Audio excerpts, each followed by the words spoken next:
RBI reserve bank of India, जिसको हम एक और तो बोलते बैंकर ऑफ बैंक होता है, ठीक है। Reserve bank of India banker of bank होता है, तो फिर इसको पैसों की जरूरत, कैश की जरूरत क्यों पड़ जाती है? हम पढ़ते हैं ना कि रिवर्स रेपो रेट में बैंकों से, कॉमर्शियल बैंक वगैरह जितने भी होते हैं वहां से आरबीआई कुछ इंटरेस्ट पर अमाउंट लेता है, पैसा लेता है, ठीक है, और कुछ टाइम बाद फिर वापस दे देता है। लेकिन वो पैसा लेता क्यों है? आरबीआई तो खुद पैसे छापता है, बैंकर ऑफ बैंक है, बैंकों को जरूरत पड़ती है तो उल्टा पैसा देता है, तो फिर रिवर्स रेपो रेट की कंडीशन क्यों पड़ गई? तो देखो, एक चीज मैं बता देता हूं कि मान लो एसबीआई बैंक की बात करता हूं। अब एसबीआई बैंक के पास बहुत सारा केस आ गया, बहुत सारा पैसा आ गया, और बैंक के पास जब बहुत सारा कैश आएगा तो वो क्या करेगा? लोगों में बांटेगा, लोन लो लोन लो लोन लो, दुकान लगा लगा के कहेगा लोन लो लोन लो।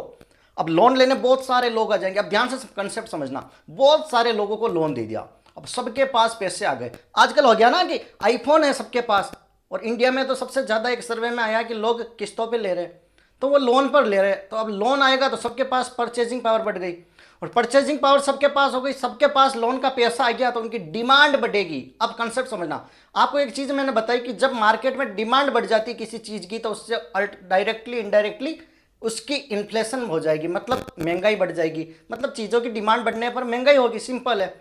अब आरबीआई मॉनेटरी पॉलिसी कंट्रोल करता है, आरबीआई इन्फ्लेशन वगैरह कंट्रोल करता है कि महंगाई बहुत ज्यादा ना हो जाए।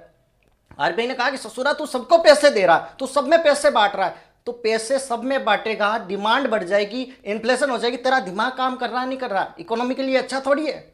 अब बेटा तेरी कमर तोड़ते हैं, तो रिजर्व बैंक ऑफ इंडिया क्या कहेगा कि बैंकों को बोलेंगे एसबीआई पैसे लाइए, हमें पैसे दीजिए, हम तुम्हें ब्याज दे देंगे लेकिन पैसे हमें दीजिए। तो एक बार के लिए बहुत सारा अमाउंट अपने पास रिजर्व बैंक ऑफ इंडिया मंगवा लेता है, ठीक है। तो उससे क्या होगा? वो फिर लोन नहीं दे पाएगा, तो उससे डिमांड सप्लाई की चेन कंट्रोल में रहेगी, इन्फ्लेशन वगैरह कंट्रोल में रहेगी।